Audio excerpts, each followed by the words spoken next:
এরা খুব মূল্যবান আলোচনা করছে, কথাগুলো শুনুন। অনেক ও ভগবান, তুমি মুসলমানের কপাল এত ভালো রেখেছো আর আমাদের কপাল এত খারাপ রেখেছো।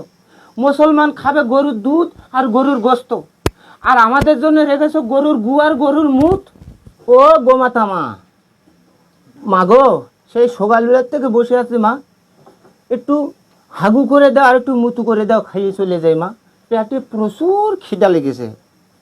ও মা, এবার আর সুরেন্দ্র অধিকারী নাকি মন্ত্রী, গু খাবা মন্ত্রী, ও বলেছে তোমারকে কুরবানিতে এবার ব্যবহার করতে দেবে না। তো কুরবানিতে যদি তোমার ব্যবহার করতে না দেয় তাহলে আমরা কোনে যাব বলো? লাস্ট ফিনিশিং দেখা গেল মা, ওই গরুর গু আর মুখ ছাড়া আর কপালে কিছু জুটলো না। ভাত যদি বা দুটো একটু খাতাম আর মনে হয় খাওয়া হবে না মা।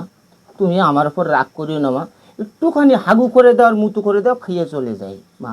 ভিডিওটা বেশি বেশি শেয়ার করার অনুরোধ রইল, আর আপনাদের মতামত অবশ্যই কমেন্ট করে জানাবেন।